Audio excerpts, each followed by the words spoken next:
आइए जानते हैं उस खौफनाक रहस्य के बारे में जिसने 50 सालों से पुरानी हवेली के कक्ष 13 को दुनिया की नजरों से छिपा कर रखा था। आखिर तस्वीरों में लोग कैसे कैद हो रहे थे और क्या अर्जुन इस श्राप से बच पाएगा? जानने के लिए चलिए शुरू करते हैं यह डरावनी कहानी।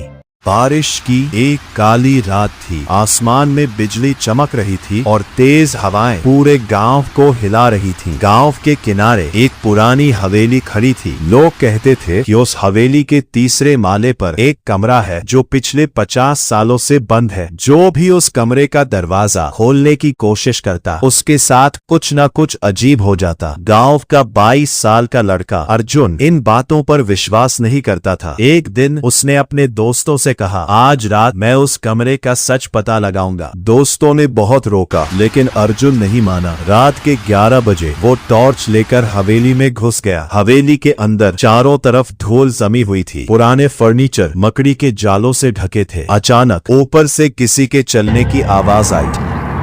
अर्जुन का दिल तेजी से धड़कने लगा। उसने खुद को समझाया शायद हवा होगी। वो धीरे धीरे सीढ़ियां चढ़ने लगा। तीसरे माले पर पहुंचते ही उसे लंबा अंधेरा गलियारा दिखाई दिया। गलियारे के आखिर में वही बंद कमरा था। कमरे के दरवाजे पर जंग लगा ताला लटक रहा था। लेकिन तभी अर्जुन की नजर जमीन पर पड़ी। धूल में ताजे पैरों के निशान बने हुए थे, जैसे कोई अभी अभी उस कमरे तक गया हो। अर्जुन के शरीर में सिहरन दौड़ गई। वो निशानों का पीछा करते हुए दरवाजे तक पहुंचा। तभी पीछे से किसी ने फुसफुसाकर कहा, वापस चले जाओ। अर्जुन पलटा लेकिन वहां कोई नहीं था। उसने कांपते हाथों से ताला तोड़ा। खटाक, दरवाजा धीरे धीरे खुलने लगा। अंदर पूरा अंधेरा था। टॉर्च की रोशनी कमरे में घूमी। कमरे के बीचों बीच एक पुरानी कुर्सी रखी थी और कुर्सी पर एक पुरानी डायरी। अर्जुन ने डायरी उठाई। पहला पन्ना खोला। उस पर लिखा था, अगर तुम ये पढ़ रहे हो तो तुम भी उसी गलती को दोहरा रहे हो जो मैंने की थी। अर्जुन के हाथ कांपने लगे। उसने आगे पढ़ना शुरू किया। डायरी 50 साल पहले रहने वाले हवेली के मालिक की थी। उसमें लिखा था कि हवेली में एक गुप्त तहखाना है और तहखाने में एक ऐसा राज छिपा है जिसे दुनिया से छुपा कर रखा गया था। अर्जुन का उत्साह बढ़ गया। डायरी में बने नक्शे के अनुसार वो कमरे की दीवार के पास गया। दीवार पर हाथ फेरते ही एक गुप्त बटन दब गया। फर्श का एक हिस्सा खुल गया। नीचे अंधेरी सीढ़ियां दिखाई देने लगी। अर्जुन टॉर्च लेकर नीचे उतरने लगा। हर कदम के साथ हवा ठंडी होती जा रही थी। तहखाने में पहुंचते ही उसने देखा कि वहां दर्जनों पुराने बक्से रखे हुए हैं। लेकिन तभी उसकी टॉर्च छपकने लगी। एक बार, दो बार और फिर बंद हो गई। पूरा अंधेरा। अर्जुन घबरा गया। तभी उसे अपने पीछे किसी के सांस लेने की आवाज सुनाई दी।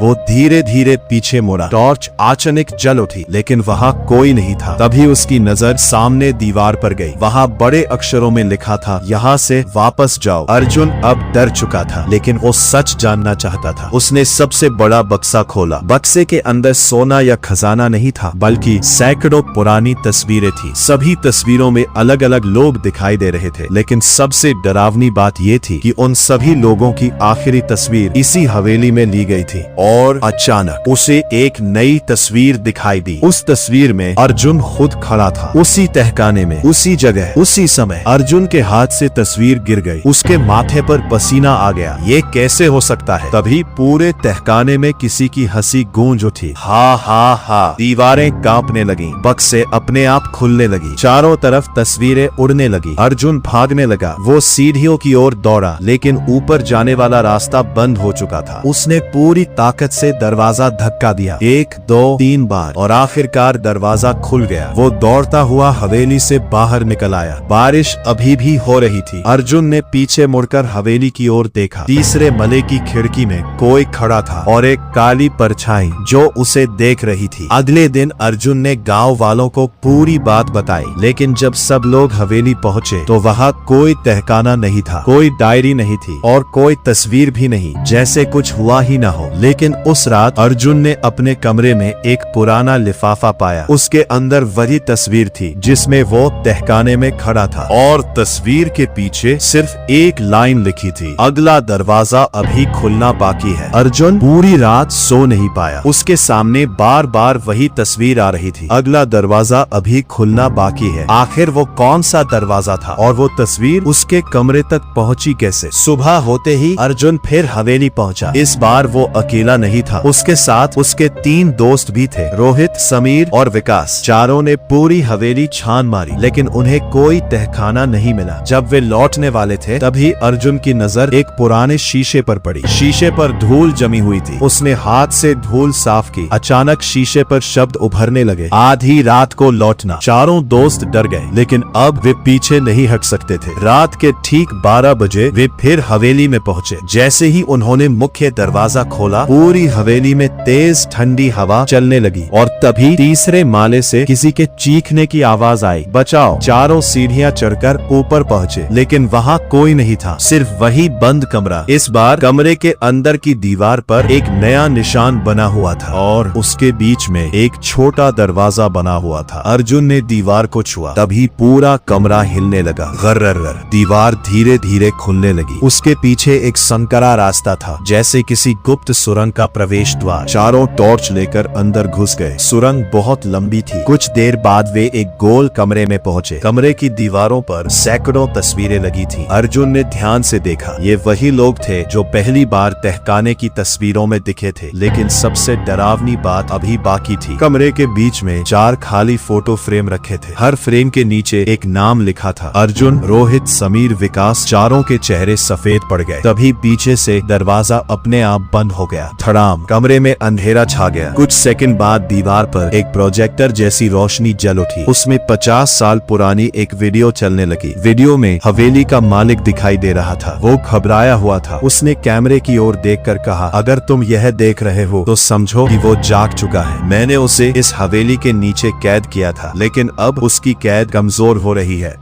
अचानक वीडियो में भयानक आवाज आई और स्क्रीन बंद हो गई। कमरे के दूसरे कोने से धीमे कदमों की आवाज आने लगी। थक थक थक। टॉर्च की रोशनी उस दिशा में गई लेकिन वहां कोई नहीं था। फिर एक काली परछाई धीरे धीरे दीवार से बाहर निकलने लगी, जैसे वो दीवार के अंदर छिपी हुई हो। चारों दोस्त डर कर पीछे हट गए। परछाई की आंखें लाल चमक रही थी। उसने धीमी आवाज में कहा, दरवाजा खुल चुका है। अचानक पूरा कमरा हिलने लगा। दीवारों की तस्वीरें एक एक करके गिरने लगी। अर्जुन ने देखा कि कमरे के बीच में फर्श टूट रहा है। नीचे गहरी खाई दिखाई दे रही थी और खाई के अंदर एक बहुत बड़ा लोहे का दरवाजा। उसी पर वही निशान बना था जो तस्वीर के पीछे था। अब अर्जुन समझ चुका था, असल रहस्य हवेली नहीं बल्कि उस विशाल दरवाजे के पीछे छिपा था और वो दरवाजा अब धीरे धीरे खुल रहा था। अंदर से किसी अज्ञात चीज की भारी सांसों की आवाज सुनाई दे रही थी। है। चारों दोस्त खामोशी से उस अंधेरे को देख रहे थे, क्योंकि उन्हें पता था जो भी उस दरवाजे के पीछे है वो अब बाहर आने वाला है।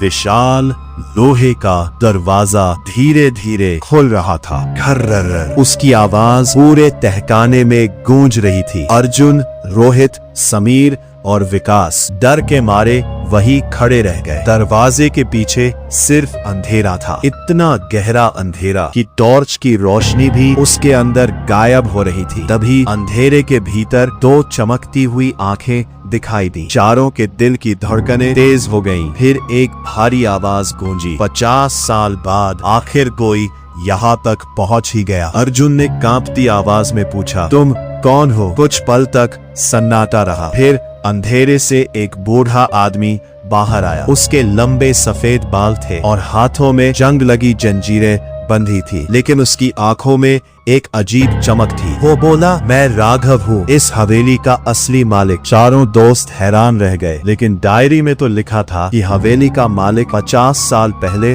मर चुका है। फिर ये आदमी कौन था? राघव ने गहरी सांस ली और कहा, मैं मरा नहीं था। मुझे इस दरवाजे के पीछे कैद कर दिया गया था, क्योंकि मैंने एक ऐसा राज खोज लिया था जिसे दुनिया से छुपा कर रखा गया था। अर्जुन ने पूछा, कौन सा राज? राघव ने जवाब नहीं दिया। उसमें सिर्फ दीवार की ओर इशारा किया। दीवार पर एक पुराना नक्शा बना हुआ था। नक्शे में हवेली के नीचे एक और रास्ता दिख रहा था, एक ऐसा रास्ता जो जमीन के बहुत नीचे जाता था और उसके अंत में सिर्फ एक शब्द लिखा था, कक्ष 13। तभी अचानक पूरा कमरा कांप उठा, दीवारों में दरारें पड़ने लगी। राघव का चेहरा बदल गया, वह घबराकर चिल्लाया, वह जाग गया। अर्जुन ने पूछा, कौन जाग गया? लेकिन जवाब देने से पहले ही तहखाने के अंदर से एक भयानक गर्जना सुनाई दी। आ आ आ आ। आवाज इतनी तेज थी कि सभी ने अपने कान बंद कर लिए। फिर जमीन फटने लगी और खाई के अंदर से काला धुआं निकलने लगा। धुएं में एक विशाल परछाई बन रही थी। ऐसा लग रहा था जैसे कोई बहुत बड़ी चीज नीचे से ऊपर आ रही हो। राघव ने अर्जुन का हाथ पकड़ा, अगर जिंदा रहना है तो मेरे साथ चलो। पांचों उस गुप्त रास्ते की ओर भागने लगे जो नक्शे में दिखाया गया था। उनके पीछे काला धुआं तेजी से फैल रहा था। अचानक विकास का पैर फिसल गया, वह गिर पड़ा। उसने मदद के लिए चिल्लाया, अर्जुन।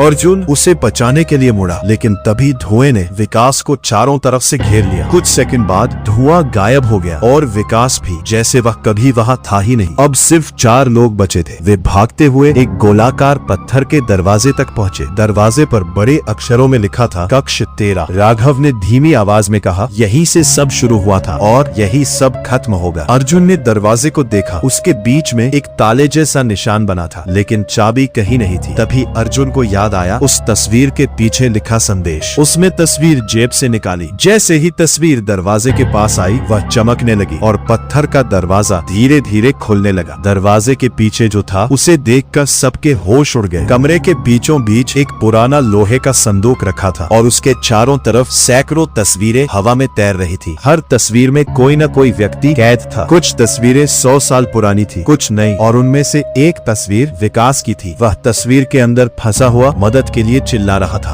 अर्जुन समझ गया, जो भी यह शक्ति थी वह लोगों को तस्वीरों में कैद कर देती थी। तभी संदूक अपने आप खुलने लगा। अंदर से तेज नीली रोशनी निकली और एक आवाज गूंजी, अब अंतिम खेल शुरू होगा। कमरे की सारी तस्वीरें एक साथ हिलने लगी और अर्जुन की अपनी तस्वीर भी धीरे धीरे हवा में बनने लगी। उसके चेहरे पर डर साफ दिखाई दे रहा था। रोहित और समीर घबराकर पीछे हट गए, लेकिन राघव चिल्लाया, तस्वीर को पूरा मत बनने देना। अर्जुन ने तुरंत हवा में तैरती तस्वीर को पकड़ने की कोशिश की। जैसे ही उसने तस्वीर को छुआ, उसके दिमाग में सैकड़ों यादें एक साथ दौड़ने लगी। उसे अनजान लोगों की आवाजें सुनाई देने लगी, हमें बाहर निकालो, हम अभी भी जिंदा है, संदूक को बंद करो। अर्जुन दर्द से चीख उठा। तभी संदूक के अंदर की नीली रोशनी और तेज हो गई। पूरा कमरा कांपने लगा। राघव ने संदूक की ओर देखते हुए कहा, यह कोई साधारण संदूक नहीं है, इसके अंदर एक प्राचीन शक्ति कैद है। सालों पहले कुछ लोगों ने इसे बंद किया था, लेकिन लालच में आकर इसे खोलने की कोशिश की। जो भी इसे खोलता उसकी आत्मा तस्वीरों में कैद हो जाती। अर्जुन ने पूछा, तो इसे रोका कैसे जाए? राघव कुछ पल चुप रहा, फिर बोला, संदूक को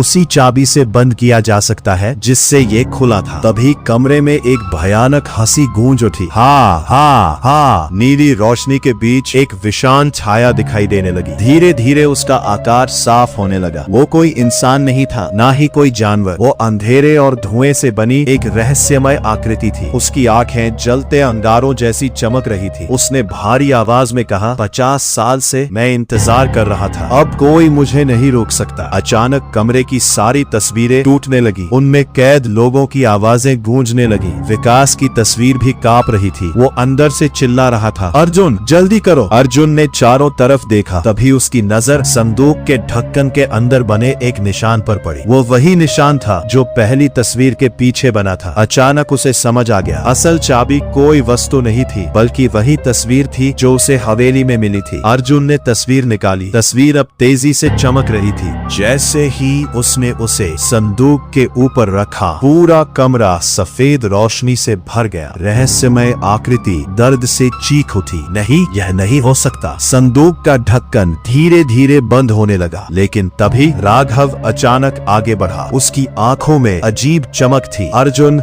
हैरान रह गया। राघव मुस्कुराया, फिर बोला, तुम सच नहीं जानते अर्जुन, मैं इस शक्ति का कैदी नहीं था, मैं इसका रक्षक भी नहीं था, मैं ही इसे आजाद करना चाहता था। कमरे में सन्नाटा छा गया। राघव ने जोर से हंसते हुए कहा, मैंने ही तुम्हें यहाँ तक पहुँचाया। डायरी मैंने छोड़ी, तस्वीर मैंने भेजी ताकि कोई आकर इस संदूक को पूरी तरह खोल दे। अर्जुन को विश्वास नहीं हुआ। जिस आदमी पर वो भरोसा कर रहा था वही असली गुनहगार था। राघव ने संदूक को फिर से खोलने की कोशिश की, लेकिन उसी समय विकास की तस्वीर अचानक टूट गई। विकास आजाद हो गया। उसने पीछे से राघव को धक्का दे दिया। राघव लड़खड़ाकर संदूक के सामने गिर पड़ा। तभी संदूक से निकली नीली रोशनी ने उसे घेर लिया। राघव चीखा, मुझे बचाओ, लेकिन देर हो चुकी थी। कुछ ही सेकंड में उसका शरीर गायब हो गया और उसकी जगह एक नई तस्वीर बन गई। राघव हमेशा के लिए तस्वीर में कैद हो चुका था। अब संदूक पूरी तरह बंद हो चुका था। कमरा शांत हो गया। सारी तस्वीरें धीरे धीरे राख बनकर उड़ गई। विकास, रोहित, समीर और अर्जुन एक दूसरे को देख रहे थे। उन्हें लगा कि सब खत्म हो गया, लेकिन तभी संदूक के ऊपर एक नई लाइन उभर आई। अध्याय समाप्त नहीं हुआ और संदूक के नीचे की जमीन धीरे धीरे खिसकन लगी, मानो उसके नीचे भी कोई और रहस्य छिपा हो। संदूक के नीचे की जमीन धीरे धीरे खिसकन लगी। घर्रार, अर्जुन, रोहित, समीर और विकास पीछे हट गए। कुछ ही सेकंड में वहाँ एक गहरा गड्ढा बन गया। गड्ढे के अंदर पत्थर की सीढ़ियाँ थी जो बहुत नीचे अंधेरे में जा रही थी। अर्जुन ने टॉर्च नीचे डाली, लेकिन रोशनी भी पूरी गहराई तक नहीं पहुँच सकी। ऐसा लग रहा था जैसे सीढ़ियाँ कभी खत्म ही नहीं होंगी। समीर बोला, अब तो सब खत्म हो गया है, हमें यहाँ से निकल जाना चाहिए। कुछ देर बाद चारों हवेली से बाहर निकल आए। सुबह हो चुकी थी। सूरज की रोशनी पहली बार उस पुरानी हवेली पर पड़ रही थी। उन्होंने फैसला किया कि इस रहस्य को दुनिया से छुपा कर रखेंगे, क्योंकि कुछ राज ऐसे होते हैं जिनका छिपा रहना ही बेहतर होता है।